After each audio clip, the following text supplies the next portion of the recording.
नमस्कार. वसंत व्याख्यानमालेत तुमचं स्वागत आहे.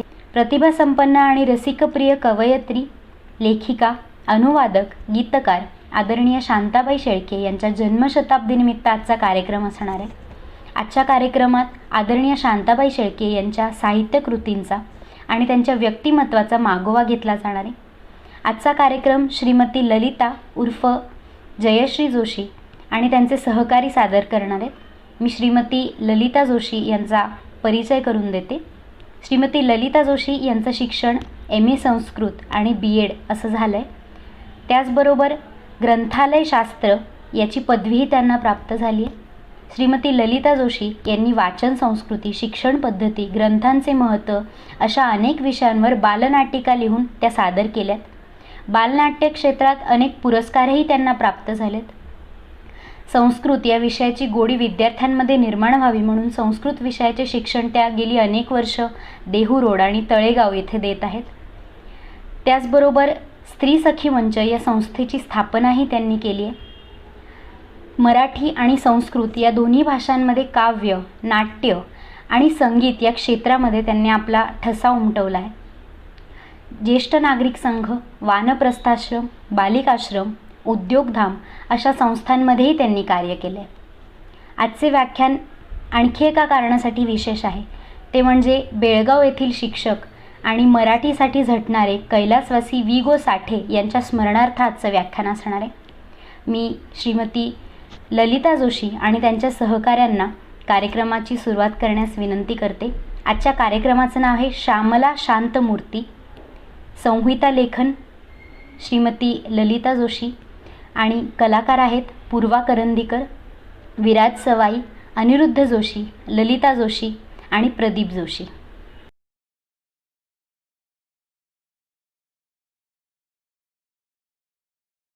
रसिक हो, नमस्कार. सर्वप्रथम जवळजवळ 150 वर्षांची समृद्ध आणि यशस्वी परंपरा लाभलेल्या वसंत व्याख्यानमालेसारख्या कार्यक्रमामध्ये आम्हाला आज कार्यक्रम सादर करण्याची संधी मिळाली. तो मान आम्हाला दिलात त्याबद्दल संयोजकांचे सुरुवातीला मी आभार मानतो. रसिक हो, ज्येष्ठ कवयित्री शांताबाई शेळके यांचं हे जन्मशताब्दी वर्ष आणि त्याच निमित्ताने त्यांच्या साहित्यकृतींवरती आधारित तसंच त्यांच्या व्यक्तिमत्वावर आधारित आज आम्ही कार्यक्रम तुमच्यासमोर सादर करणार आहोत. श्यामला शांतमूर्ती.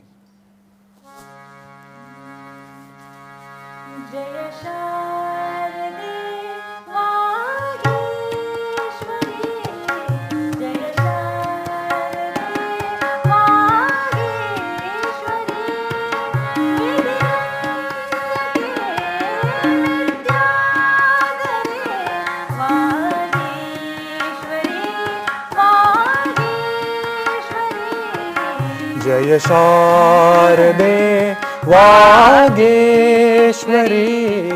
जय शारदे वागेश्वरी.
जय शारदे वागेश्वरी, जय शारदे वागेश्वरी.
शारदे वागीश्वरी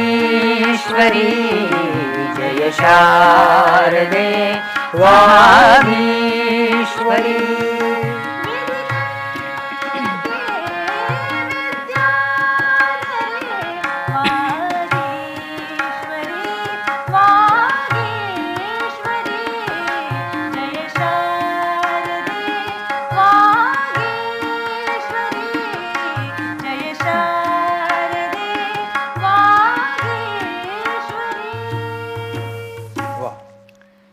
अशी वागीश्वरी शारदा ज्यांच्यावर प्रसन्न होती त्या म्हणजे शांताबाई शेळके यांचं हे जन्मशताब्दी वर्ष आहे.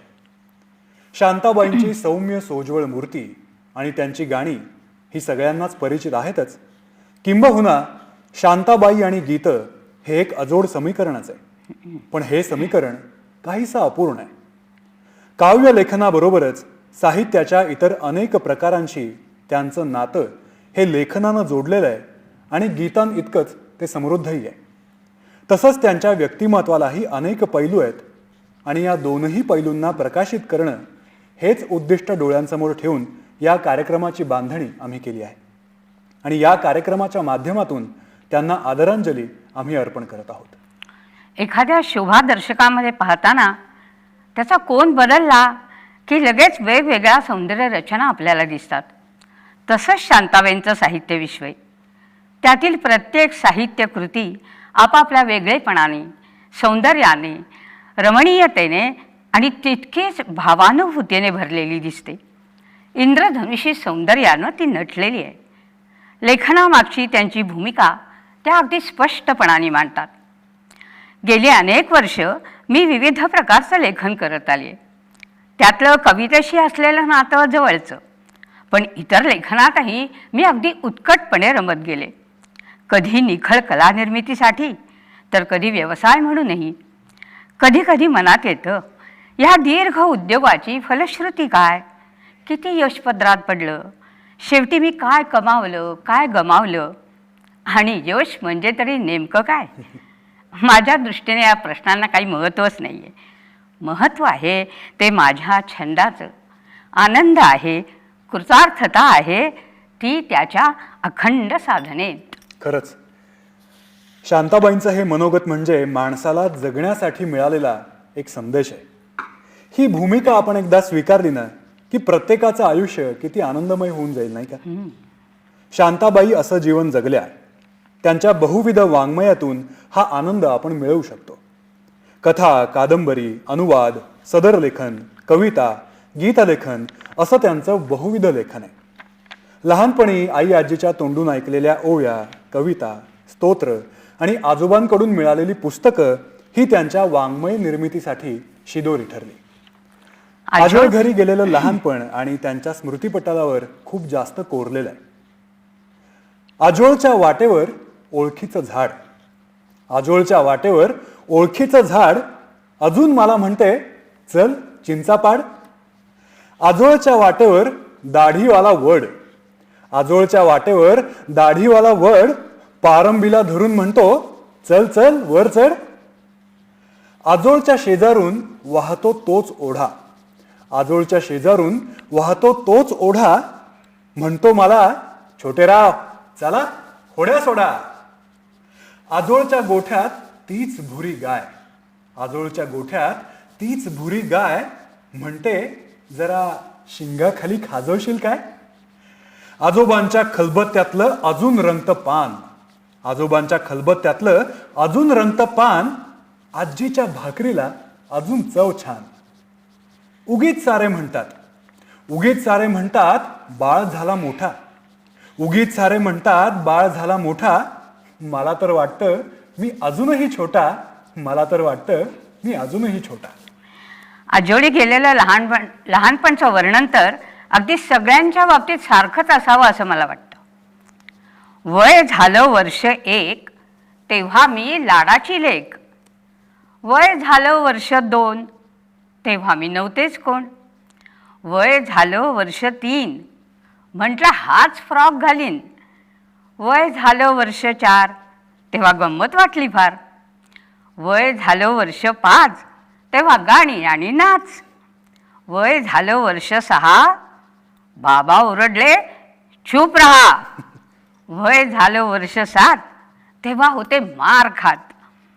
वय झालं वर्ष 8, अभ्यासाने धरली पाठ.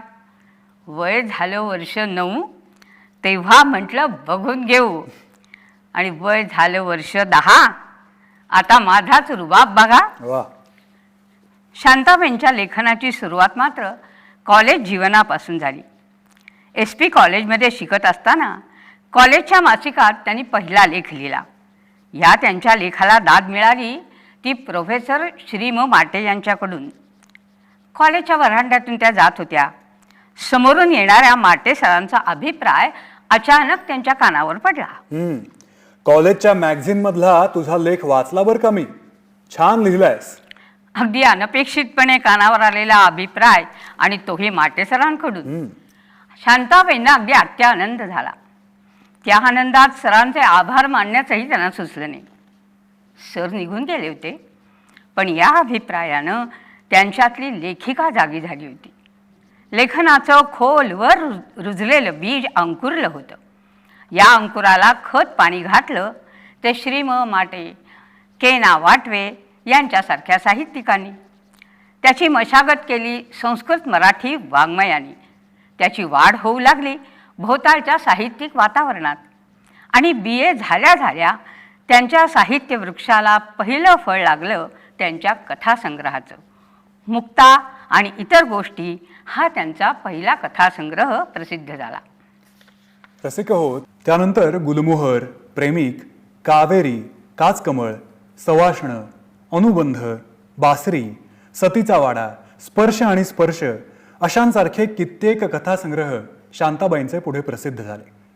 फडके, खांडेकर, माडखोलकर अशा तत्कालीन लेखकांचा त्यांच्यावर प्रभाव असूनही त्यांची कथा मात्र शेवटपर्यंत त्यांचीच राहिली. काहीशी पारंपरिक, साधी, सरळ आणि कसलाही नाविन्याचा हव्यास न धरणारी आणि तरीही बदल स्वीकारणारी असं शांताबाईंचं कथाविश्व आहे. बालपण ग्रामीण वातावरणात तर पुढचं आयुष्य शहरी वातावरणात गेल्यानं दोन्ही वातावरणातले अनुभव, माणसांमधल्या सुप्त आणि प्रकट प्रवृत्ती सूक्ष्म निरीक्षणाने त्यांनी टिपलेले आहेत. माणसाच्या स्वभावाचे, प्रवृत्तीचे, परिस्थितीचे, भावभावनांचे आणि स्वतः अनुभवलेल्या भावभावनांचे अनेक कंगोरे शांताबाई त्यांच्या कथांमधून उलगडतात. आणि वाचकही स्वतःच्या आयुष्याशी ते अनुभव नकळतपणे पडताळत जातो.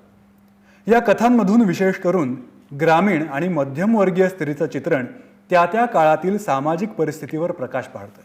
स्त्रीचा त्याग, समर्पण, तिची घुसमट, अगतिकता, मोह, असूया, वागण्यातला अनाकलनीय खरे खोटेपणा, स्वप्न आणि वास्तवातला पचवलेला विरोध, त्याचबरोबर अंतरंग आणि बहिरंगातला मानसिक संघर्ष आणि या संघर्षातून बाहेर पडण्याची चाललेली धडपड अशा कितीतरी बारीक सारीक अशा सगळ्या छटांनी या कथा सजलेल्या आहेत.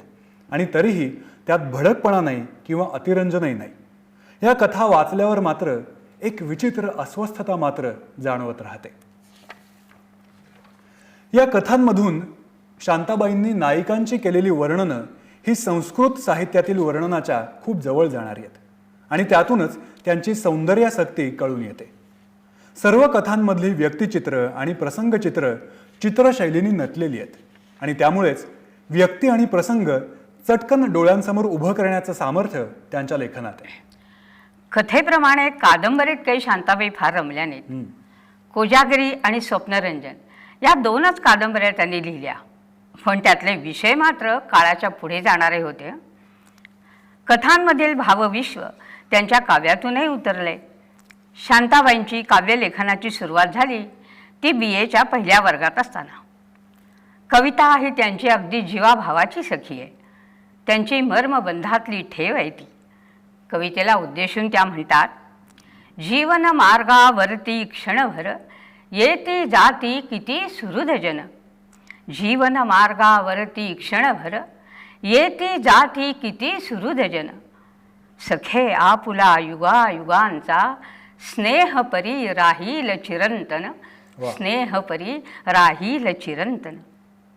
त्यांच्या बऱ्याच कवितांची शीर्षकं अगदी एकेका शब्दाचीच आहेत, पण अर्थ मात्र खूप सांगून जातात. आयुष्यात या त्यांच्या कवितेत आयुष्यात येणारी माणसं व त्यांचे अनुभव याचं वर्णन आहे.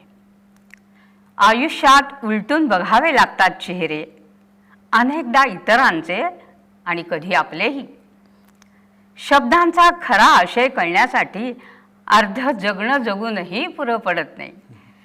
दिवस रात्र बनते मग एक सलग पोकळी किंवा एक दुर्बीण, मात्र उलट्या भिंगांची, जी डोळ्यांना लावून बघताना साधी साधी माणसंही दिसतात रंगीबेरंगी.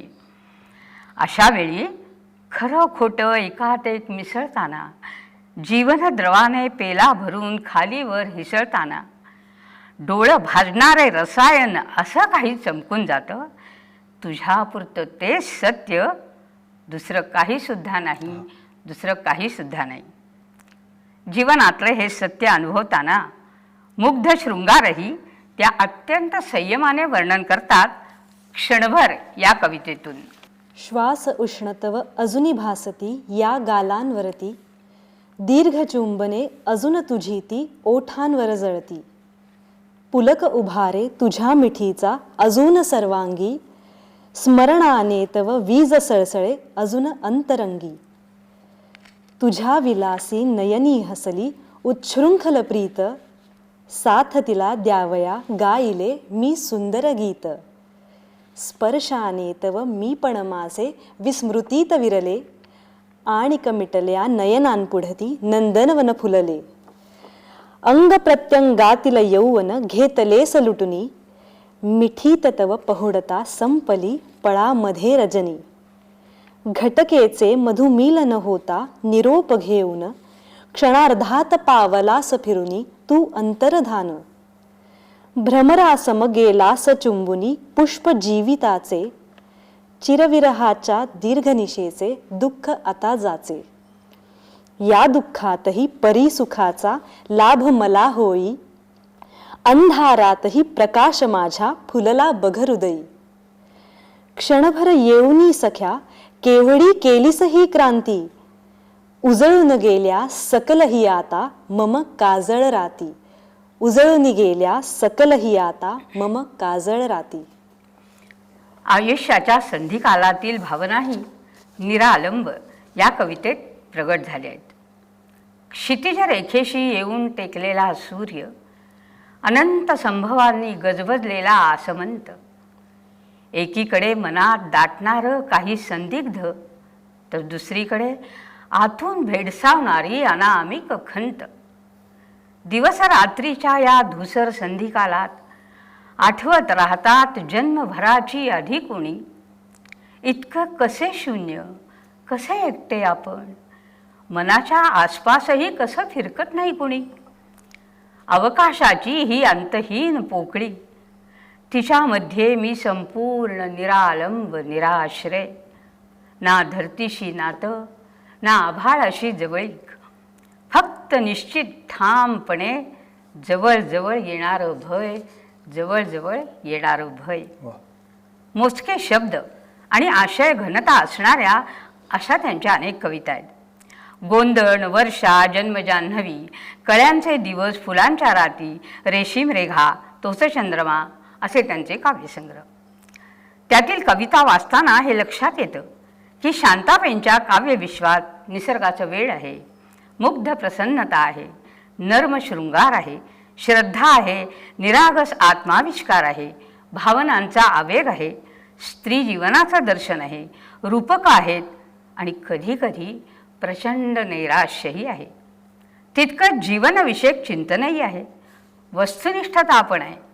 इतकं सगळं असलं तरी भाषा मात्र साधी, सोपी आणि गेयात्मक आहे. आणि रसिक हो, या सगळ्या गुणवैशिष्ट्यांमुळेच त्यांना पुस्तक प्रकाशित करण्यासाठी कोणत्याही प्रकाशकाचे उंबरठे कधी झिजवावे लागले नाहीत. खरं तर पुस्तक प्रकाशित करण्याचा विचारही त्यांच्या मनात नव्हताच.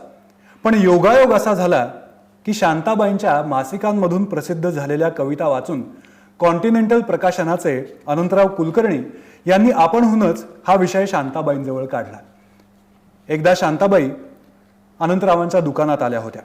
त्यावेळी अनंतरावांनी त्यांना विचारलं, कविता लिहिता पण मग संग्रह वगैरे काढण्याचा काही विचार केला आहात की नाही?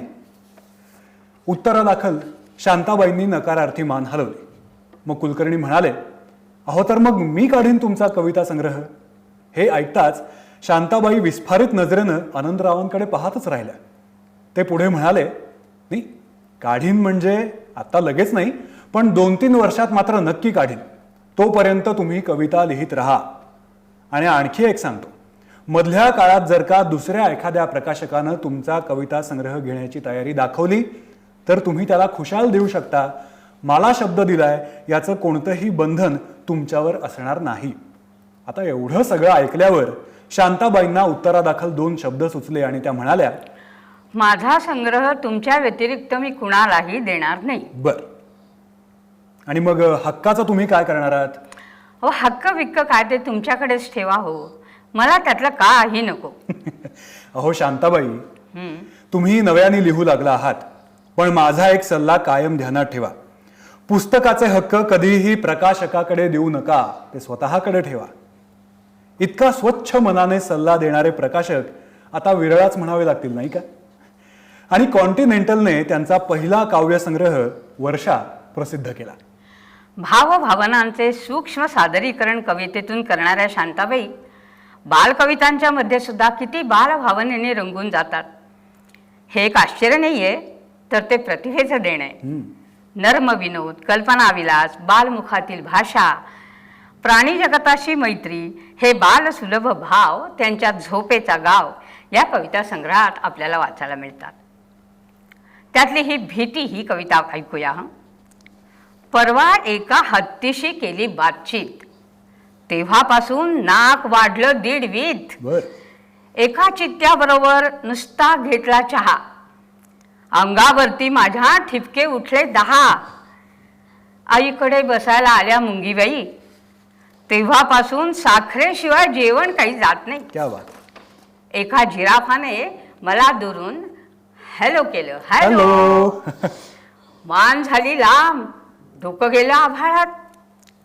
कालच मला खेटून गेली एक गाय, कालच मला खेटून गेली एक गाय. भीती वाटते आता शिंग फुटणार की काय. शांताबाईंची अजून एक कविता, एक थेंब आभाळातून खाली आला. एक थेंब आभाळातून खाली आला, एक पान पाठीवरती झेली त्याला. पानावरच्या थेंबांचे मग झाले मोती, पानावरच्या थेंबांचे मग झाले मोती. एक परी असे मोती वेचित होती, परीनं केली त्या मोत्यांची सुंदर माळ. परीनं केली त्या मोत्यांची सुंदर माळ, गळ्यात घालून परी हिंडली रानो माळ. ऊन पडता मोती सारे गेले विरून, ऊन पडता मोती सारे गेले विरून. परी गळा चाचपते आहे फिरून फिरून. पुन्हा कधी पावसामध्ये जाईन भिजून, पुन्हा कधी पावसामध्ये जाईन भिजून. घालीन माळ वाट बघते परी अजून, घालीन माळ वाट बघते परी अजून. अगदी बारीकरावांना शांताबाई काय म्हणतात बघा. बारीकराव बारीकराव, इतके तुम्ही बारीक दिसता, तरी देखील बघावं तेव्हा तुम्ही आपले मजेत असता. बारीकराव बारीकराव, पडवळासारखे तुमचे दंड. गोले लठ्ठ पहिलवान, तुम्हाला बघून पडतात थंड. टिचभर जरी तुमची छाती, गल्लीमधले गुंड सारे तुम्हाला बघून पळून जाती. काटकीसारखे तुमचे पाय, काटकीसारखे तुमचे पाय, मैल मैल धावता, तुमच्या शक्तीचं रहस्य हो काय. दिसता तुम्ही खप्पड, दिसता तुम्ही खप्पड, भल्या भल्यांना चक्कर येते अशी तुमची जबर थप्पड. बालकवितेतही बदलत्या सामाजिक व्यवस्थेचं, अर्थव्यवस्थेचं, माणसांच्या प्रवृत्तीचं, बालमानसशास्त्राचं वास्तव दर्शन आहे आणि ते अगदी मनोज्ञ आहे, पण गंभीर नाही आहे. वस्तुनिष्ठ आहे आणि त्यात रचना सौंदर्यही आहे आणि मोठ्यांना अंतर्मुख करणारं पण आहे. बदलत चाललेली ही अर्थव्यवस्था बघा कशी मांडली आहे ती. एक छोटा रुपया हॉटेलात गेला, बरं का. एक छोटा रुपया हॉटेलात गेला, कप भर चहा हवा होता त्याला. हॉटेलवाला बोलला, अहो देऊ कसा चहा. हॉटेलवाला बोलला, अहो देऊ कसा चहा. 2 रुपये कप, भाव वाचून पहा. एक छोटा रुपया मंडईत गेला.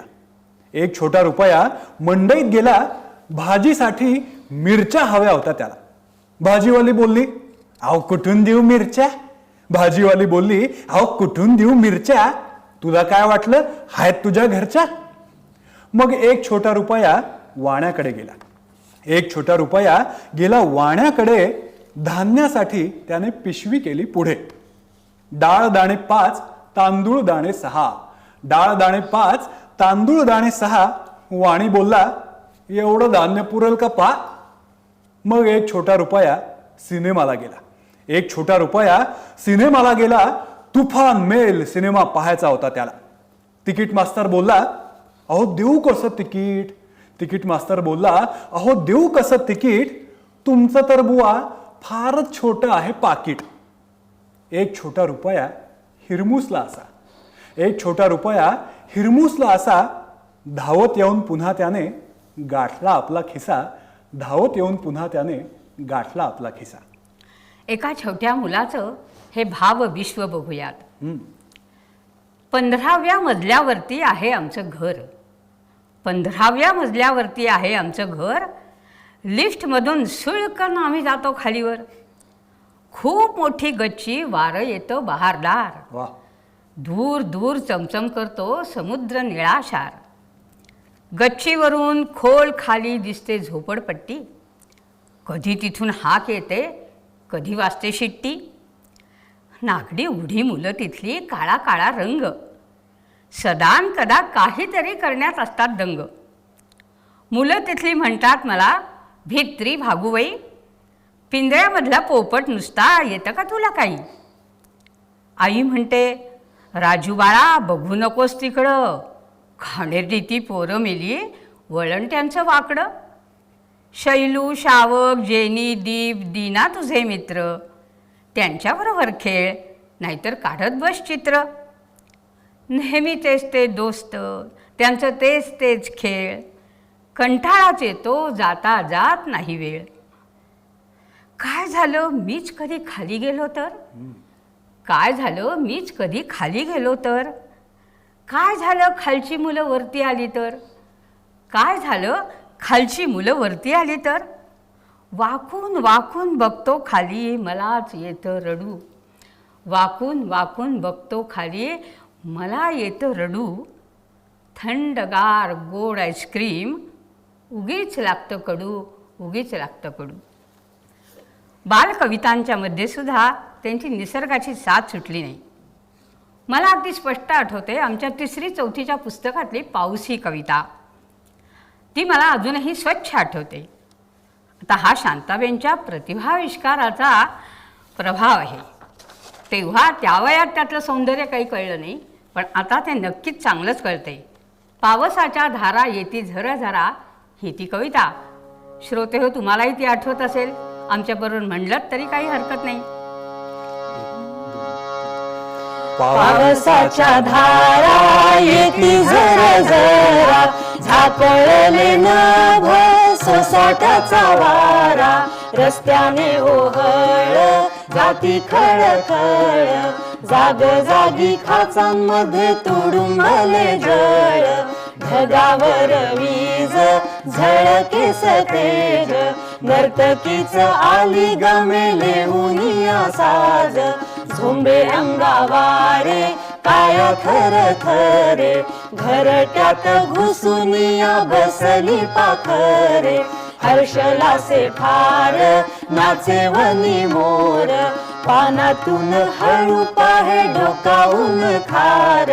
पावसाच्या धारा डोईवर मारा, झाडांची या तळी गुरे शोधिती निवारा.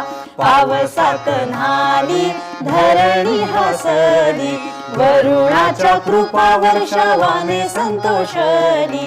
पावसाच्या धारा येती झरझरा, पावसाच्या धारा येती झरझरा.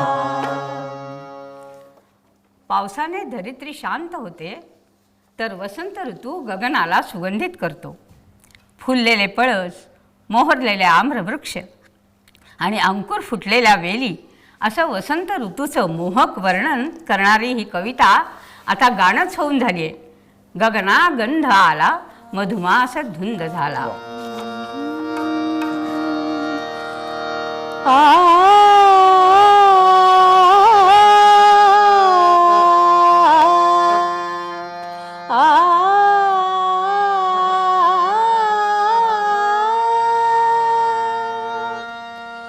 गगना गंधाला, गगना गंधाला, मधुमास धुंद झाला. गगना गंधाला, मधुमास धुंद झाला. फुलले पलाशराणी, फुलले पलाशराणी, जळत्या ज्वाला. गगना गंधाला, मधुमास धुंद झाला.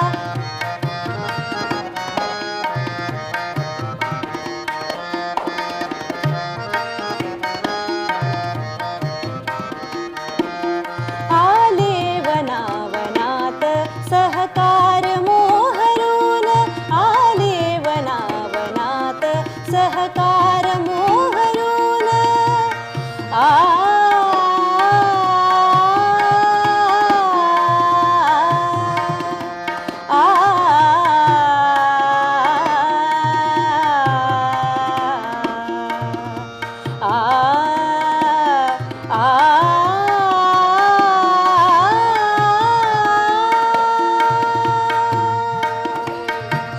आले वनावनात सहकार मोहरून.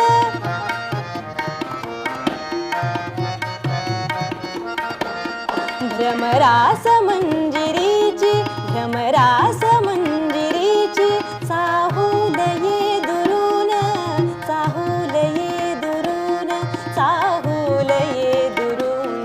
भरला मरंद कोशी, भरला मरंद कोशी, भरला प्याला.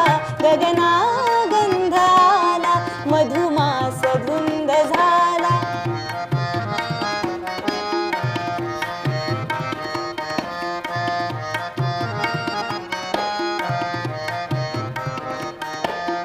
वेलीस अंकुरांची, वेलीस अंकुरांची,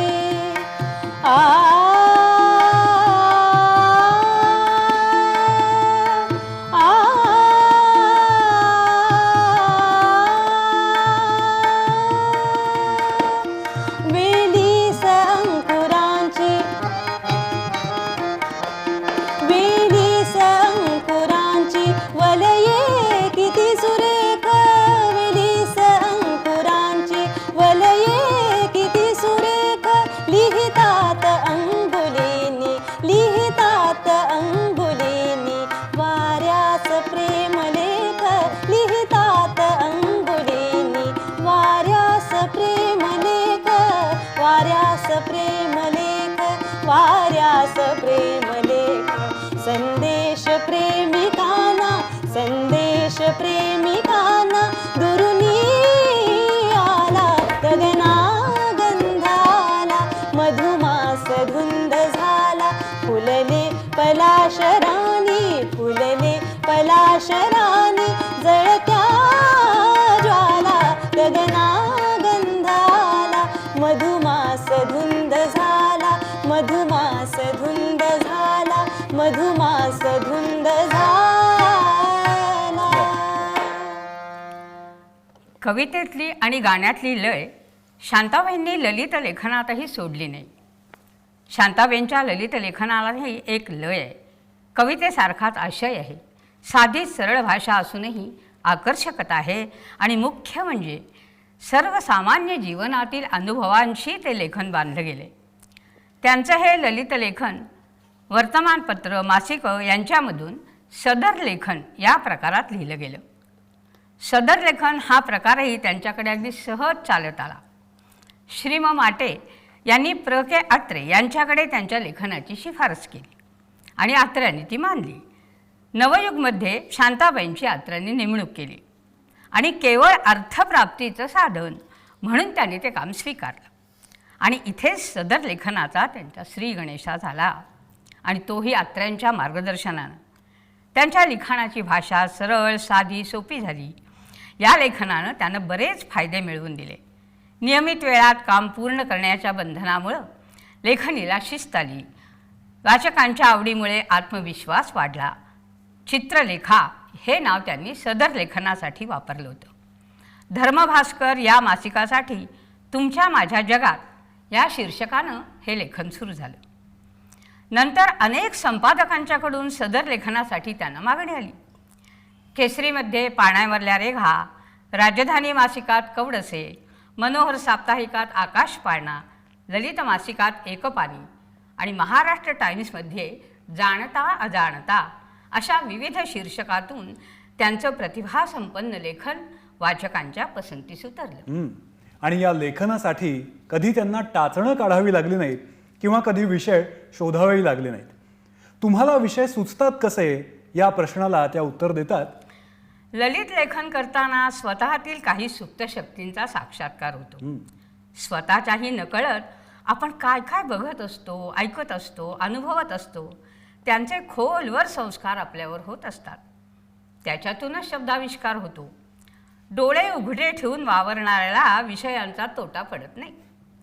सदर लेखनाचे कितीतरी विषय मला मुंबईत रस्त्यावर, बसमध्ये, टॅक्सीतून जाताना, अगदी बस स्टॉपवर सुद्धा मिळालेत. रसिक हो, खरं सांगायचं तर आपणही हे सगळं पाहत असतोच की, पण फरक इतकाच आहे की ते पाहणाऱ्या या शांताबाई असतात आणि आपणच राहतो. आता याचंच एक उदाहरण बघूया. रस्त्याने जात असताना त्यांच्या कानावर एक संभाषण आलं. एक तरुण एका वयस्कर गृहस्थांना विचारत होता, काय हो, हा जो रस्ता जातोय हा कुठे जातो? त्यावर ते गृहस्थ म्हणाले, काही नीटची कल्पना नाही बुवा, तुम्ही असं करा, आणखी कुणाला तरी विचारा. संभाषणातलं हेच वाक्य पकडून हा रस्ता कुठे जातो हा ललित लेख शांताबाईंनी लिहिला आणि रस्त्याची विविध रूपं त्यात दाखवलीत. या रस्त्याची रूपं तरी किती विविध. राजमार्ग रस्ते, वाटा, पायवाटा, आडवाटा, चोरवाटा आणि चकवा सुद्धा. या विविध रूपांमध्ये राजमार्गाला विशेष प्रतिष्ठा आणि वैभव तसंच खानदान आहे आणि समाज मान्यता देखील आहे. जायचंच तर राजमार्गानं जावं, त्यात धोका कमी असतो आणि चुकण्याची शक्यताही कमी असते. म्हणूनच महाजनो येन गथाः सपंथः असं वाडवडिलांनी सांगून ठेवलेलं आहेच. त्यालाच अनंत फंदींनी धोपट मार्ग असा सरळ साधा ठोस मराठमोळा प्रतिशब्द वापरलेला आहे. त्यांचा बिकट वाट वही वाट नसावी, धोपट मार्गा सोडू नको हा उपदेश आपल्या सगळ्यांच्या परिचयाचा आहे. त्यातलाच सुरक्षिततावादही आणि दृष्टिकोन जो आहे हा मराठी मनाला तो फार भावतो. आणि तसाच विचार केला ना तर रस्ता निवडण्याचं स्वातंत्र्य तरी आपल्याला खरं तर कुठे असतं. आपले अनेक रस्ते आपल्या जन्माआधीच आपल्या पायाखाली आखले गेलेले असतात. आपण कुठल्या तरी देशात, कुठल्या तरी जातीत, कुठल्या तरी कुटुंबात जन्माला येतो. आपले आईबाप, आपली आर्थिक आणि सांस्कृतिक श्रेणी, अगदी भाषा देखील आधीच ठरलेली असते. आपण खूप म्हणतो की माझ्या जीवनाचा मार्ग मी ठरवीन, मला हव्या असलेल्या दिशेनं मी जाईन, पण ते आपल्या हातात कुठे असतं. पाय आपले असले तरी त्यांची गती मात्र दुसऱ्याच कोणीतरी नियंत्रित केलेली असते. याच संदर्भात एक उर्दू कवी म्हणतो, शांताबाईंनी या दोन प्रवासी मित्रांमधला संवाद जो आहे तो याच्यात दाखवलाय. दोघे मित्र रात्रीच्या वेळी प्रवास करत असतात. त्यातला एक मित्र दुसऱ्याला विचारतो, अरे सहप्रवाशा, रात्र किती शिल्लक आहे? त्यावर दुसरा म्हणतो, मित्रा, रात्रीपेक्षा रस्ताच अधिक मोठा आहे. म्हणजेच काय तर रात्र संपेल पण रस्ता संपणार नाही. रस्त्याबद्दलचं हे अंतिम सत्य. हे एकदा मनावर ठसवून घेतलं म्हणजे रस्त्यासंबंधी आणखी काही जाणून घेणं हे शिल्लकच राहत नाही. रहनुमा, रात कितनी बाकी है? रहनुमा, रात कितनी बाकी है? दोस्त, रात से ज्यादा रास्ता दराज है. रात से ज्यादा रास्ता दराज है.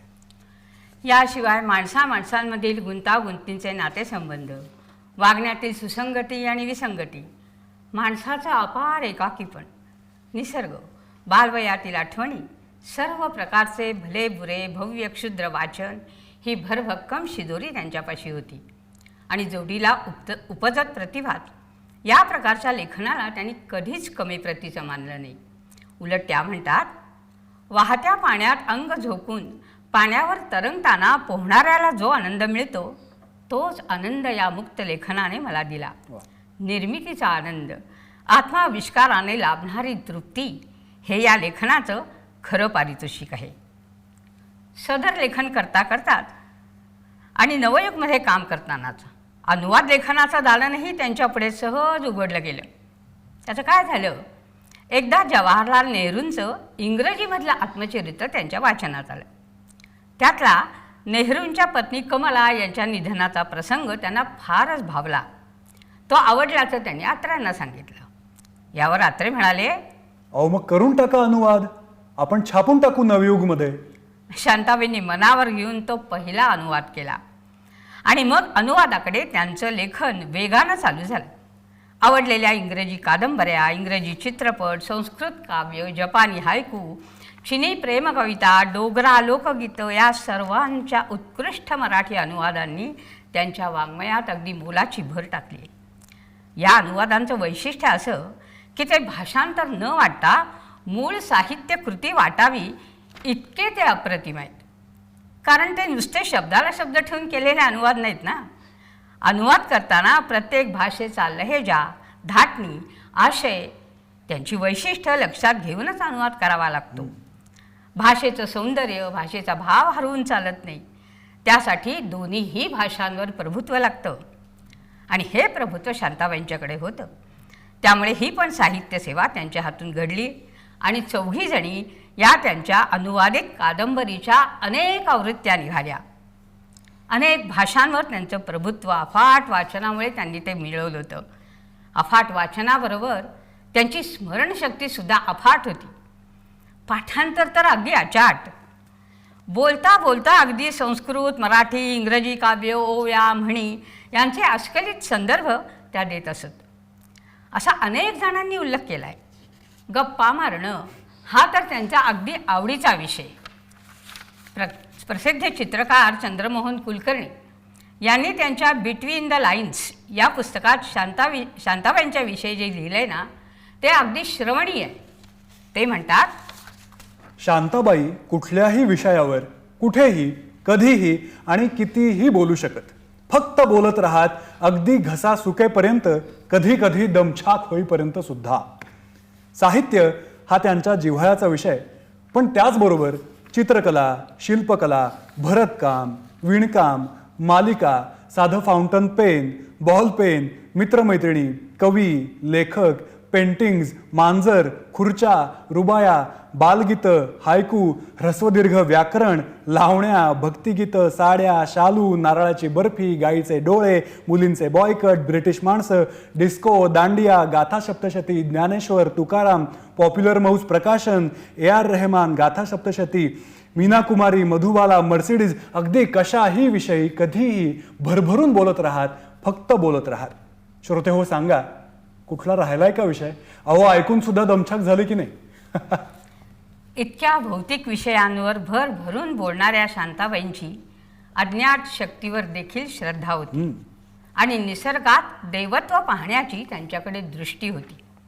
ती तर त्यांच्या कवितेतून प्रगट होणारच. तेजोनिधी भास्कराच्या प्रखर या किरणात तेज तुझे हो प्रतीत मज लागी. आणि पर्जन्याच्या धारा पृथ्वीवर वर्षताना तयातही भास मना तुझा होतो. वसंताच्या आगमने नटे धरणी अमूप वैभवी त्या तुझे रूप दिसे माते.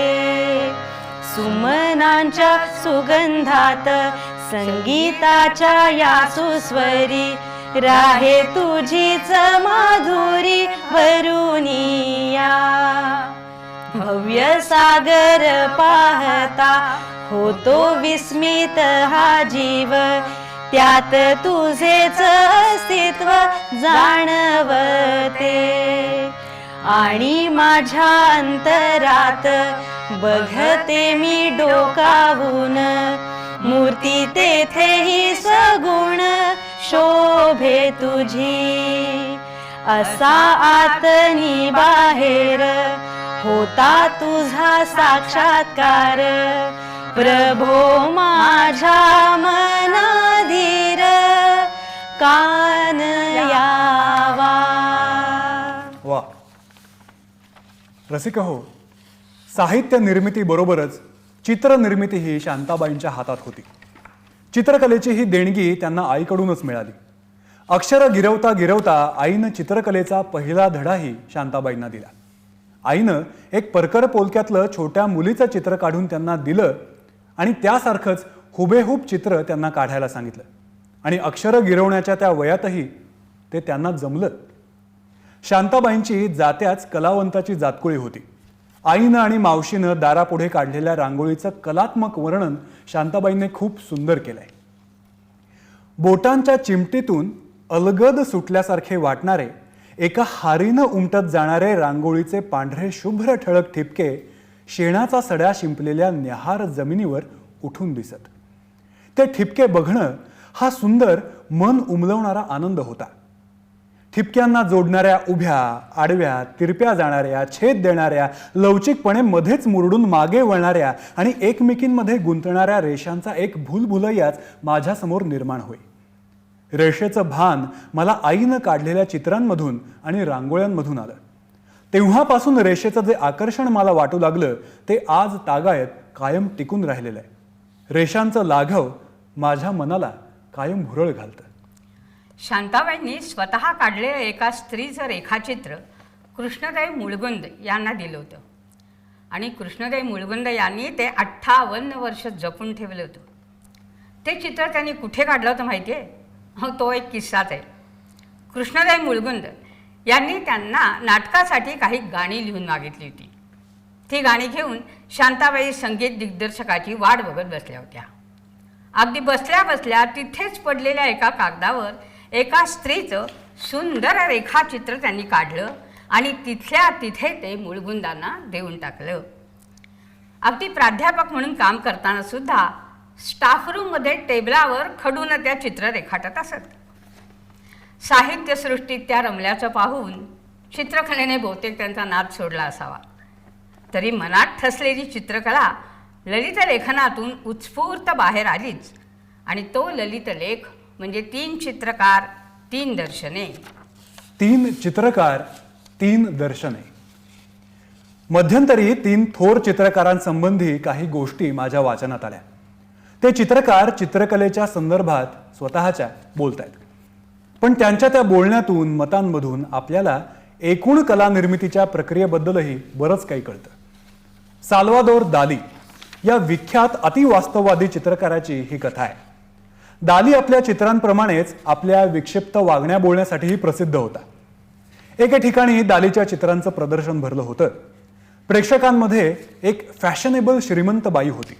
प्रदर्शन बघताना तिनं लाडीकपणे दालीला विचारलं, चित्र काढणं खरंच खूप अवघड असतं का हो?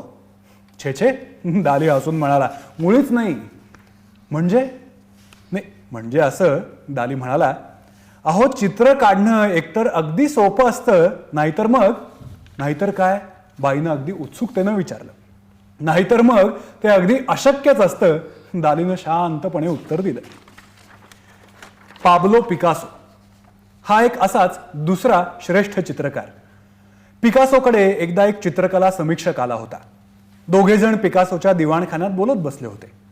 भिंतीवर अनेक चित्र लावलेली होती, पण त्यात पिकासोचं एकही चित्र नव्हतं. समीक्षकाला त्या गोष्टीचं आश्चर्य वाटलं आणि त्यानं पिकासोला विचारलं, काय हो, तुमच्या घरात तुमचं एकही चित्र नाही? नाही, पिकासोने उत्तर दिलं. का बरं? त्याचं काय आहे? पिकासो किंचित हसून म्हणाला, अहो पिकासो मोठा महागडा चित्रकार आहे हो. मी पडलो गरीब माणूस, मला पिकासोची चित्र माझ्या घरात लावणं परवडत नाही. रसिक हो, पिकासोचं हे विधान सकृतदर्शनी चमत्कारिक वाटतं खरं, पण थोडा बारकाईनं विचार केला ना तर त्याचा अर्थ आपल्याला उलगडू शकतो. कलावंताचं व्यक्तित्व हे दुहेरी असतं.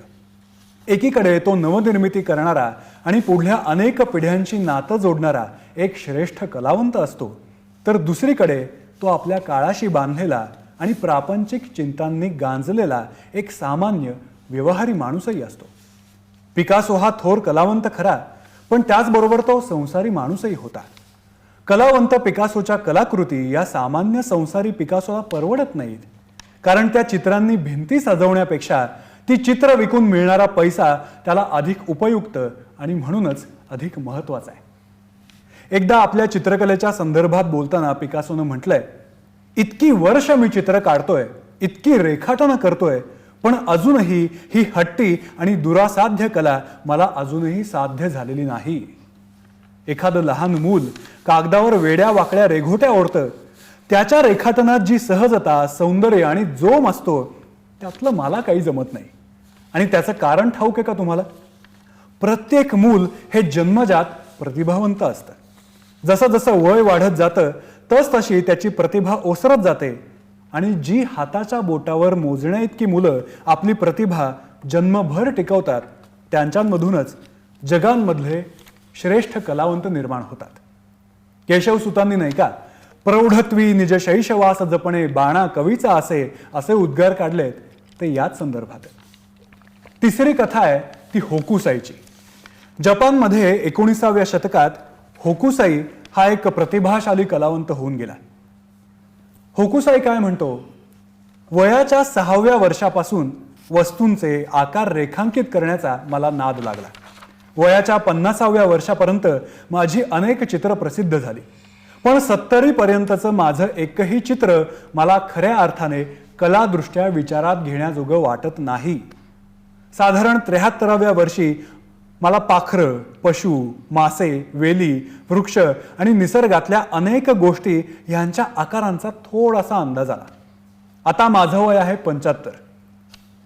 80व्या वर्षापर्यंत माझी आणखी थोडी प्रगती होईल. 90व्या वर्षी वस्तूंच्या आणि माणसांच्या आकारांचं गूढ मला गवसेल, आणि 100 उलटण्यावर मात्र मी खरोखरच एक उत्तम चित्रकार होईल. आणि देवा शपथ सांगतो, 110व्या वर्षी माझ्या कुंचल्यातून उतरलेल्या एका रेषेलाच नव्हे तर एका बिंदूला देखील अस्सल जिवंतपणा प्राप्त होईल.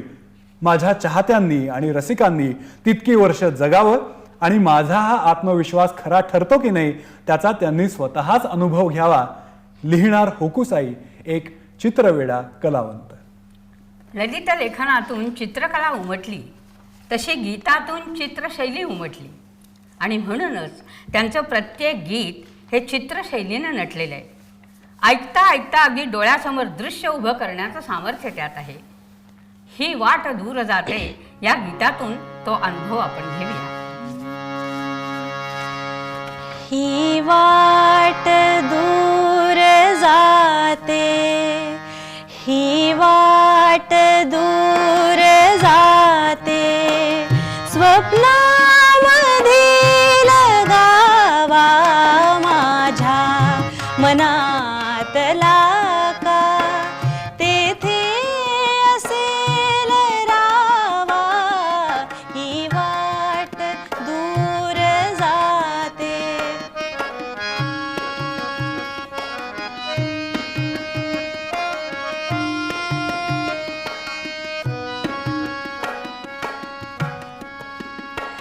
जेथे मिळे धरेला आभाळ वाकलेले,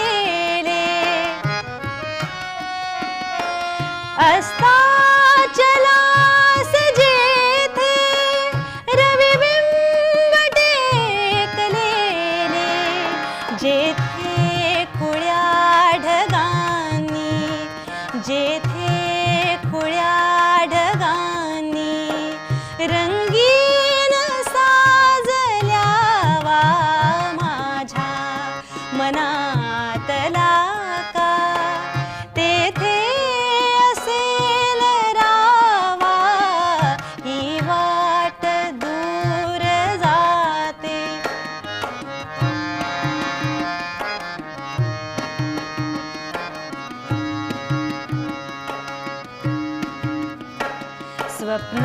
स्वप्नामधील गावा, स्वप्ना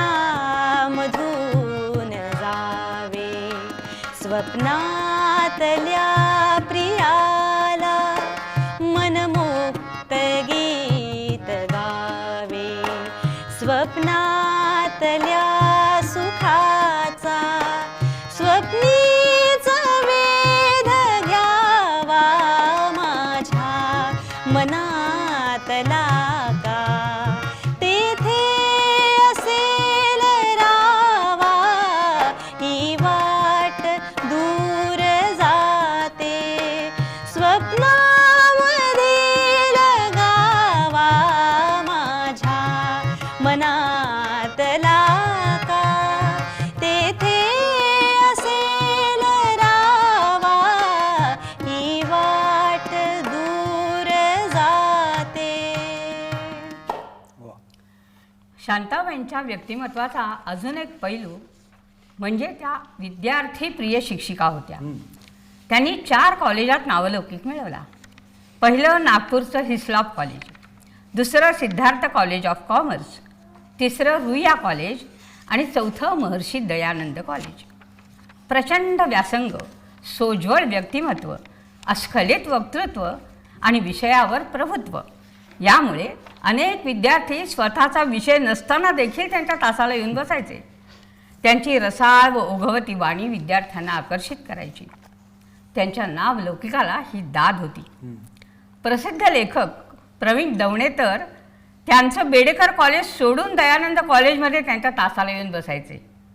त्यांनी एके ठिकाणी अशी नोंद केली आहे की शांताबाई वर्गात येताच सरस्वती गाभाऱ्यात आल्यासारखं वाटायचं. वा. सर्व साहित्य प्रकारात सहजपणे फिरणारी सुदैवी लेखणी त्यांना लाभली होती.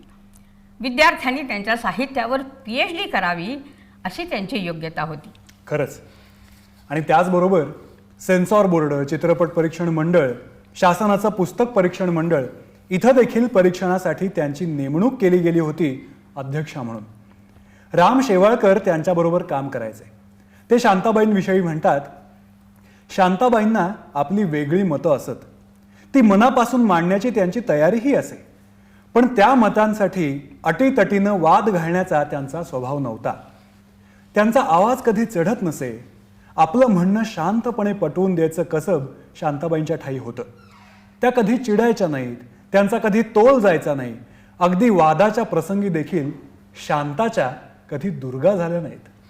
आकाशवाणी आणि दूरदर्शनही त्यांचं कार्यक्षेत्र होतं. पण सर्वात महत्त्वाचं म्हणजे अकृत्रिमपणा, जिव्हाळा, स्नेह, कौतुक, अभिजात रसिकता, निरहंकार, साधेपणा आणि सच्चेपणा यामुळे त्यांचा लोकसंग्रह अफाट होता. निरनिराळ्या भूमिकेतून शांताबाईंच्या सहवासात आलेल्या निवडक लोकांचे लेख त्यांच्या विद्यार्थिनी कविता झपे यांनी शांत स्मरण या पुस्तकात संग्रहित केलेले. त्या पुस्तकातील वर्णनातून शांताबाईंची कितीतरी मोहक रूपं आपल्याला कळतात. ती त्यांच्या शब्दात सांगणं जास्त चांगलं होईल नाही का? विभा देशपांडे म्हणतात, शांताबाईंना जीवनाची असोशी होती. अनंत गोष्टींचं जीवन कुतूहल होतं. हीच जीवनोत्सुकता त्यांना लिहायला प्रवृत्त करत असणार. तर निर्मला मोने म्हणतात, शांताबाईंचं बोलणं रेखीव, मुद्देसूद, घरगुती साध्या भाषेतलं आणि अतिशय तळमळीचं असे. त्या मुक्त जगल्या, पण त्यांचं वागणं विपरीत नव्हतं. त्यांच्या जगण्यामागे एक शुद्ध सौंदर्य प्रेरणा होती. तर ज्येष्ठ लेखिका अरुणाताई ढेरे म्हणतात, शांताबाई माणसांच्या भोगत्या होत्या. त्यांचं वागणं पारदर्शी आणि मोकळं असे. लोकांसाठी शांताबाई म्हणजे जणू मुक्तपणे वाहणारा झराच होत्या. त्यांनी भूतकाळाचं ओझं कधीच वाहिलं नाही. सगळ्या माणसांवर त्यांनी नाना तऱ्हेने प्रेम केलं. भविष्याची त्यांनी कधी चिंता केली नाही. उद्यासाठी आजच्या जगण्याला कधी त्यांनी मुरड घातली नाही. आजचा श्वास आज ताजेपणानं घ्यावा इतकंच त्यांनी मानलं. शांताबाई म्हणजे शब्द ब्रह्माची निष्ठावंत पुजारी. अत्यंत वादग्रस्त आणि वादळी कालखंडात जगूनही शांताबाई अजात शत्रू राहिल्या. जगण्यावर व लेखनावर नितांत प्रेम करणाऱ्या रसिकावरच सारं जगही प्रेम करतं. शांताबाई अशा जीवनप्रेमी आणि जीवनप्रेमाच्या धनीण होत्या असं राग जाधव मुक्तपणाने सांगतात. तर सुधीर मोघे शांताबाईंविषयी काय म्हणतात बघूया. शांताबाईंच्या व्यक्तिमत्वातच अकृत्रिम जिव्हाळा होता. त्यांना बघून, भेटून, बोलून आपल्याला आपली आई, मावशी किंवा मोठी बहीण असं काहीतरी जवळचा माणूस भेटल्यासारखं वाटत असे. या नात्या पलीकडेही त्या सर्वांच्या एक मैत्रीण होत्या, एक गोड मैत्रीण. माधवी वैद्य त्यांच्याविषयी म्हणतात, शांताबाईंच्या स्वभावातला एक महत्त्वाचा गुण म्हणजे नवीनाचं स्वागत करणं. नवीन लेखक, कवी, कलावंत, नाटक, मालिका जे जे काही चांगलं त्याबद्दल त्या अगदी मन मोकळेपणाने बोलत असत. पसंत न पडलेल्या गोष्टीवर नापसंती व्यक्त करताना देखील बोलण्याला विशिष्ट दर्जा असे. कुणावर उगीचच टीका करणं, कुणाविषयी अनादरानं बोलणं या गोष्टी त्यांनी कधीच केल्या नाहीत. चुकूनही, कुणाबद्दलही आणि कधीही त्या वाईट बोलत नसत. माधवी वैद्यांचा हा अभिप्राय खरंच लक्षात घेण्याजोगा आहे. खरंच प्रथितयश लेखक, कवी, कलाकार किंवा राजकीय नेते, सामाजिक नेते यांच्या कौटुंबिक जीवनाविषयी सर्वसामान्यांच्या मनात एक कायमच कुतूहल असतं, नाही का? औत्सुक्यही असतं. पण बाहेरच्या जगात हे खूप प्रसिद्ध आहेत, पण घरात कसे वागतात कुणास ठाऊक अशा अर्थाची एक सूक्ष्म असूया त्यांच्यात असते. किंबहुना कौटुंबिक जीवन त्यांचं काही चांगलं नसेलच अशी एक सुप्त भावनाही त्यांच्यात असते. शांताबाई मात्र जशा बाहेरच्या विश्वात तशाच कौटुंबिक विश्वातही प्रेमळ आणि आवडत्या होत्या. त्यांचे चुलत भाऊ माधव शेळके म्हणतात, आम्ही चुलत भावंड असलो तरी आमचा प्रेमभाव हा सख्या भावंडां इतकाच होता. शांताबाईंचे वडील लहानपणी गेले तर माझी आई लवकर गेली, पण माझे वडील आणि शांताबाईंची आई या दोघांनीही आम्हा भावंडांचं संगोपन आपपर भाव न ठेवता केलं. निस्वार्थी भाव आम्हा भावंडांमध्येही त्याचमुळे आला. आर्थिक अडचणीत शांताबाईला एमएला मिळालेली पदकं विकावी लागली तरी देखील ती व्यवहार कुशल मात्र काही झाली नाही. लेखन हा तिचा व्यवसाय होता, पण तो आनंद घेण्याचा व्यवसाय होता. लेखनासाठी तिने कधीही कुणालाही अडवलं नाही. त्यांची धाकटी बहीण मीरा भागवत सांगतात, लहानपणी आमचे ब्लाऊज शांताबाई शिवायची आणि माप कशाने घ्यायची माहिती आहे, तर पदराच्या काठाने. वयाचा आणि मनाचा मोठेपणा तिने कायम जपला होता. एकदा मी तिला म्हटलं, शांताबाई तू किती हुशार आहेस आणि मी किती अडाणी. तेव्हा ती पटकन म्हणाली, अगं अडाणी कुणीच नसतं, प्रत्येकाच्या अंगात काही ना काहीतरी कला असतेच. आता हेच पहा ना, माझ्यासारखी कविता तुला नाही करता येणार आणि तुझ्यासारखे ब्लाऊज मला नाही शिवता येणार. अगं उत्तम स्वयंपाक करणारी बाईसुद्धा कलावंतच असते. आणि स्वतःच्या बुद्धीचा तोरा मात्र तिने आमच्यासमोर कधीही मिरवला नाही. शांताबाईंची भाची केतकी शेवाळे, तिला आपल्या या आत्याचा साधेपणा, विद्वत्ता याविषयी अत्यंत अभिमान आहे. शांताबाई गेल्याची बातमी ऐकून कसला तरी ठेवा एकदम गडप व्हावा अशी पोकळी तिच्या मनात निर्माण मात्र झाली होती. रसिक हो, माणसांप्रमाणेच प्राण्यांशीही शांताबाईंची मैत्री होती. त्यामुळेच त्यांनी प्राण्यांचं केलेलं वर्णनही अगदी हुबेहूब आणि प्रत्यक्षदर्शी आहे. आता हा घोडाच बघा ना कसा डौलत चाललाय तो. टप टप टप टप टाकीत टापा चाले माझा घोडा. टप टप टप टप टाकीत टापा चाले माझा घोडा. पाठीवरती जीन मखमली पायी रुपेरी तोडा. पाठीवरती जीन मखमली पायी रुपेरी तोडा. टप टप टप टप टप टप टप टप. उंच उभारी दोन्ही कान ऐटीत वळवी मान कमान. उंच उभारी दोन्ही कान ऐटीत वळवी मान कमान. मध्येच केव्हा दुडकत दुडकत, मध्येच केव्हा दुडकत दुडकत चाले थोडा थोडा. पाठीवरती जीन मखमली पायी रुपेरी तोडा. टप टप टप टप टप टप टप टप.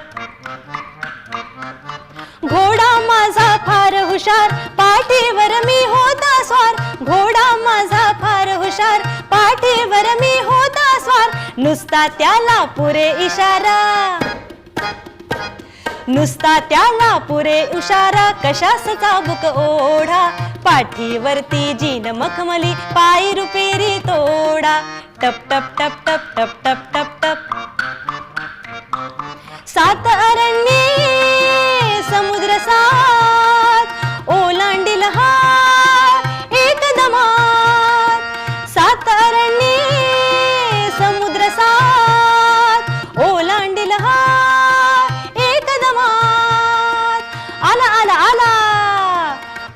आला माझा घोडा,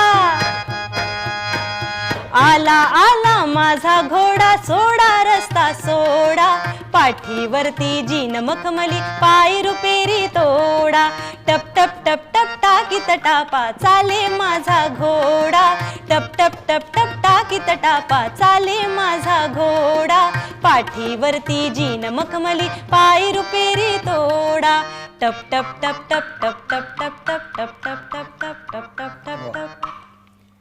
शांताबाईंच्या नात्यात माणसांप्रमाणे मांजरं देखील होती बरं का. आणि त्यांचं हे मांजरांचं प्रेम त्यांच्या शब्दात आपण आता ऐकूया.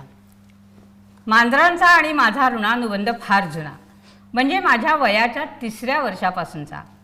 आता इतक्या लहानपणचं मला अर्थातच काही आठवत नाही, पण वयाच्या 6व्या-7व्या वर्षापासूनच्या माझ्या मांजराच्या आठवणी मात्र अगदी स्पष्ट रेखलेल्या आहेत.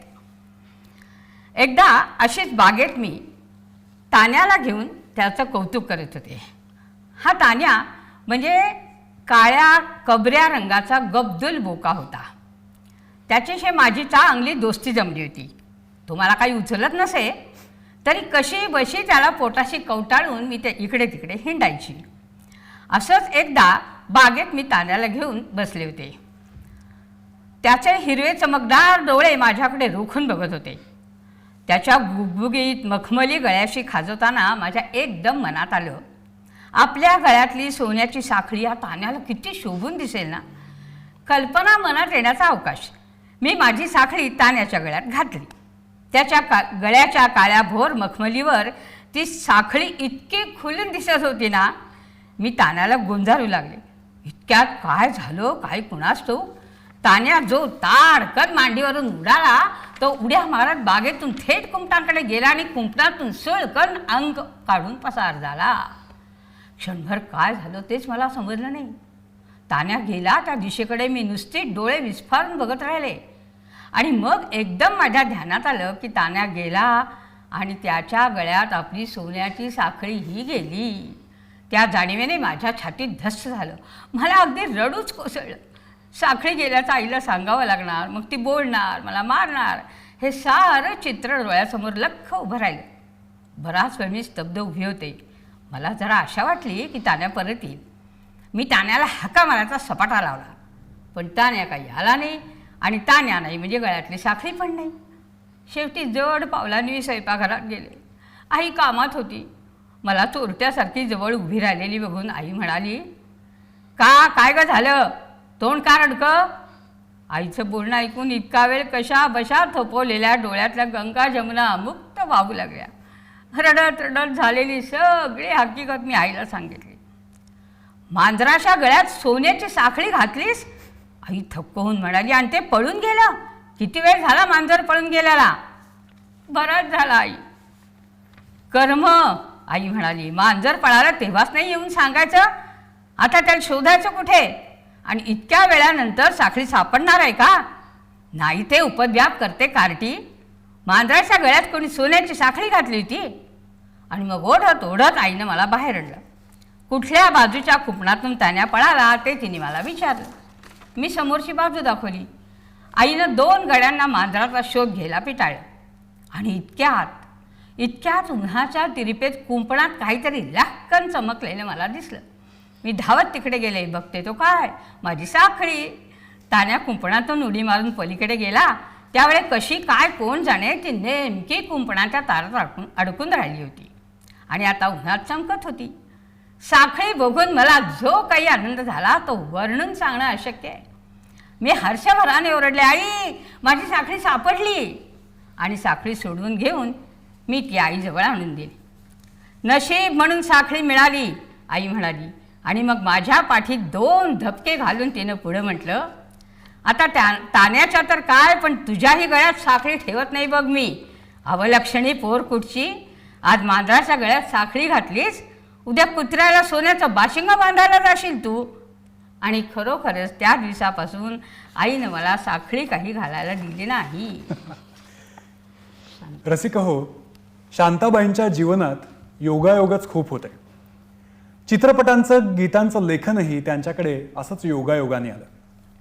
चित्रपटासाठी गीतलेखनाची संधी त्यांना दिनकर पाटील यांनी दिली आणि चित्रपटासाठी गाणी कशी लिहावीत याचा वस्तुपाठ मात्र भालजींनी त्यांना दिला.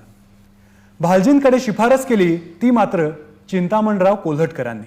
त्यांनी भालजींना सांगितलं, नुकतीच MA झालेली एक मुलगी आहे, हौशी आणि होतकरू आहे, कविता बिविता करते, द्या तिला एखाद्या चित्रपटाची गाणी लिहिल्या. तर तेवढ्या शिफारशीवर भालजींनी शांताबाईंना बोलावून घेतलं आणि स्वराज्याचा शिलेदार या चित्रपटाची गाणी त्यांना लिहायला सांगितली. त्यांना काही केल्या जमेना. दत्ता डावजेकर त्या चित्रपटाचे संगीत दिग्दर्शक होते. त्यांनाही शांताबाईंनी विचारलं तर त्यांनी सांगितलं, अहो तुम्हाला काय हवं ते मीटर घेऊन तुम्ही गाणी लिहा हो, आम्ही काय पोस्टकार्डवरच्या मजकुराला देखील चालीला होतो. आता शांताबाईंनी शिकस्त केली पण गाणी काही केल्या जमेनात आणि त्यातूनही ती ग्रामीण चित्रपटातली गाणी होती. शेवटी रडकुंडीला येऊन त्या बाबांना म्हणाल्या, बाबा मला हे प्रकरण काही जमणार नाही, बर. मी पुन्हा आपली मुंबईला जाते. बाबा हसले आणि म्हणाले, झालं इतक्या सुरुवातीलाच एवढी निराशा? अहो आहे काय त्यात, काहीतरी ललला डडडा असं गुणगुणत राहा, आपोआप शब्द सुचतील आणि ओळी जुळत जातील. आणि एक ध्यानात ठेवा, सिनेमाची गाणी अगदी सोपी हवीत. ते तुमचं वाङ्मय आणि साहित्य सगळं विसरा आणि रोजच्या साध्या बोलायच्या भाषेत लिहा बघू काहीतरी. बाबांचे ते शब्द म्हणजे शांताबाईंना गीतलेखनाचा जणू मंत्रच मिळाला आणि चित्रपट गीतांचा श्री गणेशा झाला. आणि प्रसंगाला साजेशी शब्दरचना असलेली अनेक गीतं त्यांच्याकडून लिहिली गेली. अनेकदा आधी चाल आणि मग त्या चालीत शब्दरचना असंही घडले. त्यांच्या चित्रपट गीतांवर एक स्वतंत्र कार्यक्रम करता येईल इतकी चित्रपट गीतं त्यांनी लिहिली आहेत. त्याची एक झलक आपण ऐकूया. मागे उभा मंगेश, पुढे उभा मंगेश.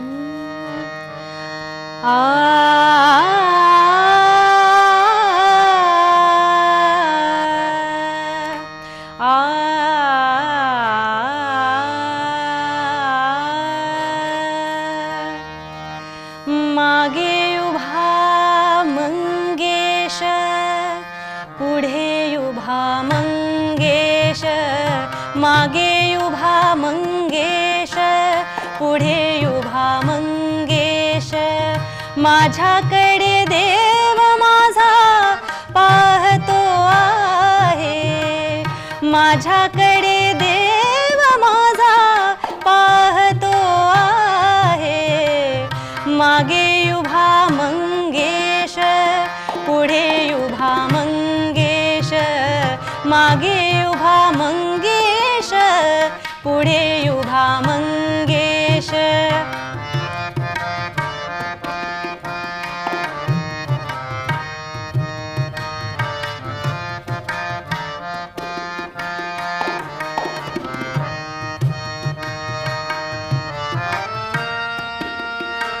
जटाजूट माथ्यावरी चंद्रकला शिरी धरी, जटाजूट माथ्यावरी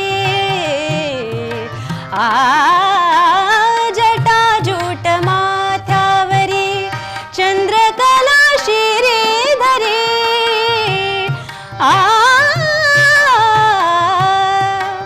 सर्पमाळ रुळेयुरी, सर्पमाळ रुळेयुरी, चिता भस्म सर्वांगास,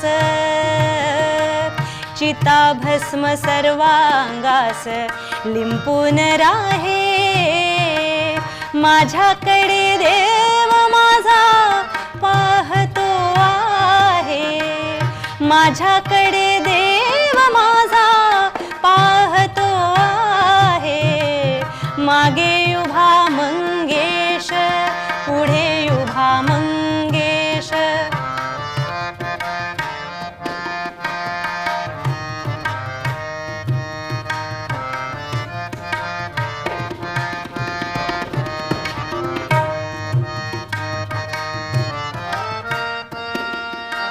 जन्म जन्मांचा हा योगी संसारी आनंद भोगी, जन्म जन्मांचा हा योगी जन्म जन्मांचा हा योगी संसारी आनंद भोगी.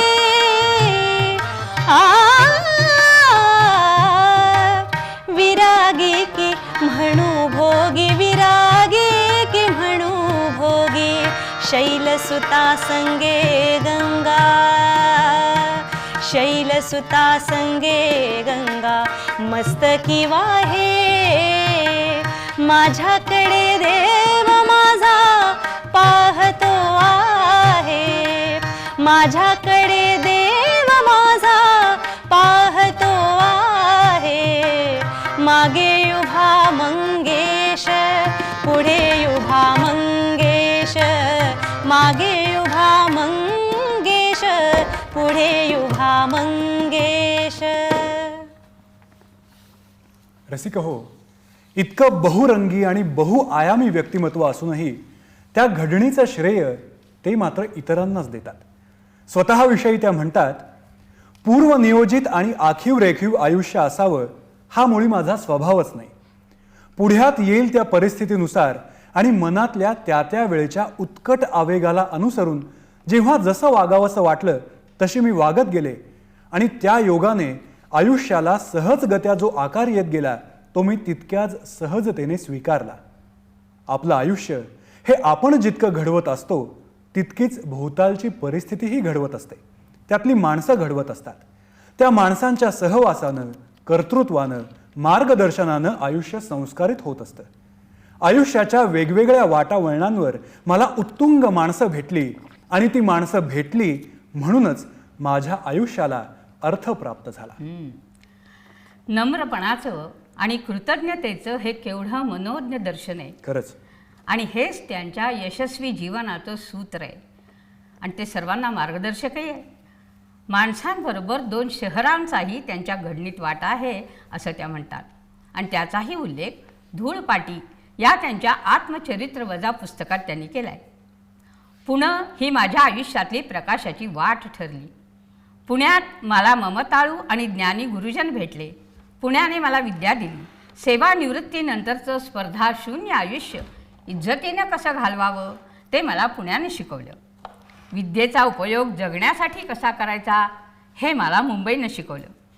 जग किती मोठं असतं आणि आपण त्यात किती क्षुद्र आणि नगण्य असतो, अगदी बिंदुवत असतो हे मुंबईनं मला समजावून दिलं. मुंबईचे माझ्यावरचं ऋण फार मोठं आहे. त्या उदार, दिलदार, उमद्या महानगरीविषयी माझ्या मनात अपार कृतज्ञता आहे. प्रत्येकाने आपल्या आयुष्यात गिरवावा असा हा वस्तुपाठ आहे नाही. काव्य, चित्रपटगीतं, भावगीतं, भक्तिगीतं, कोळीगीतं, कथा, कादंबरी, अनुवाद, ललितलेखन, पटकथालेखन असं समृद्ध साहित्य ज्यांच्या लेखणीतून उमटलं त्या शांताबाईंच्या कर्तृत्वाची रवींद्र पिंगे यांनी घेतलेली नोंद स्मरणीय आहे. ते म्हणतात, सर परशुराम भाऊ महाविद्यालयात शिकत असल्यापासून ते थेट त्यांनी डोळे मिटेपर्यंत बाईंचा हात सलग 60 वर्ष वाटेत एकही डुलकी न काढता सतत लिहिता राहिला. लेखनाच्या खेळपट्टीवरला हा पराक्रमच आहे. दर्जेदार वाचनीय अक्षरांचा इतका विस्तीर्ण मळा शिंपत राहिल्यामुळेच साहित्य क्षेत्रातले दृश्य आणि अदृश्य असे ठळक सन्मान बाईंकडे आप खुशीनं चालत आले.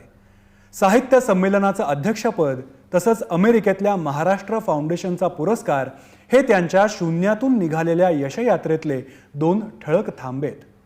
गौतम राजाध्यक्षांसारख्या अभिजात किमयागारानं स्वतः घरी येऊन बाईंची लाजवाब छायाचित्र काढावीत आणि नंतर त्या अनुभवांबद्दल कौतुकानं लिहावं हा एका परीनं एक अपूर्व सन्मानच म्हणायचा.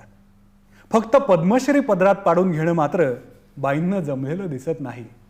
रसिक हो, आता कार्यक्रमाच्या शेवटच्या टप्प्याकडे आपण आलेलो आहोत. या टप्प्यावरती या कार्यक्रमात सहभागी कलाकारांची आपण ओळख करून घेऊया.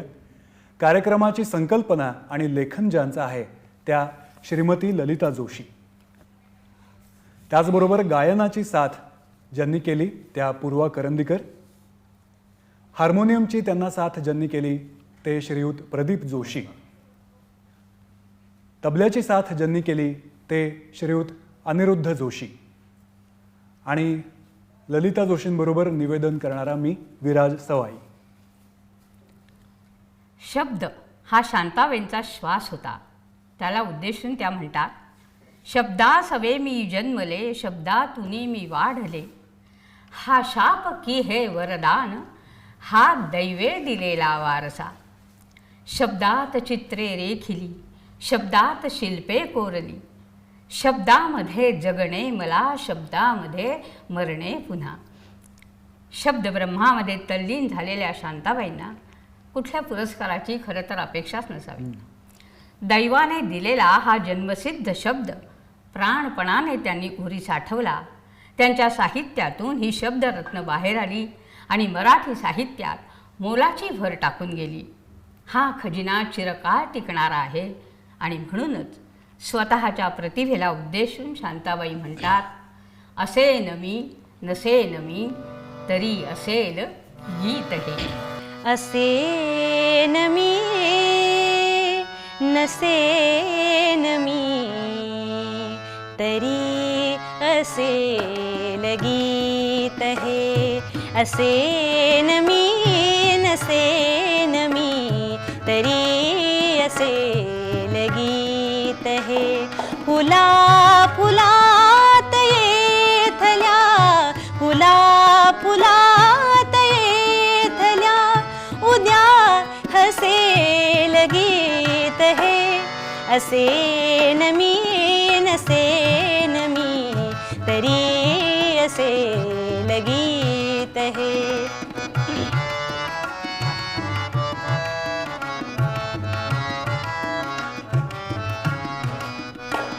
हवेत ऊन भोवती सुवास धुंद दाटले. हवेत ऊन भोवती सुवास धुंद दाटले. तसेच काहीसे मनी, तसेच काहीसे मनी तुला बघून वाटले. तृणात फूल पाखरू तसे बसेल गीत हे. असेन मी नसेन मी तरी असेल गीत हे.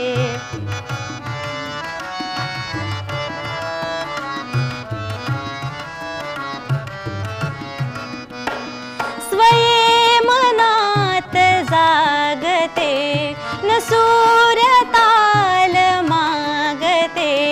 अबोल राहुनी स्वतः अबोध सर्व सांगते. स्वये मनात जागते न सूरताल मागते. अबोल राहुनी स्वतः अबोध सर्व सांगते. उन्हे जळात हालती तिथे दिसेल गीत हे.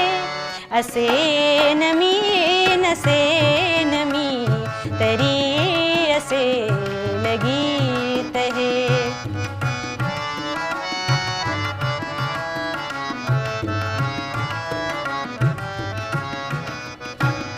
कुणास काय ठाऊके कसे कुठे उद्या असू निळ्यान भात रेखिली. नकोस भावना पुसू कुणास काय ठाऊके कसे कुठे उद्या असू निळ्यान भात रेखिली. नकोस भावना पुसू तुझ्या मनीच राहिले तुला कळेल गीत हे. असेन मी नसेन मी तरी असेल गीत हे. असेन मी नसेन मी तरी असेल गीत हे. तरी असेल गीत हे. तरी असेल गीत हे. नमस्कार.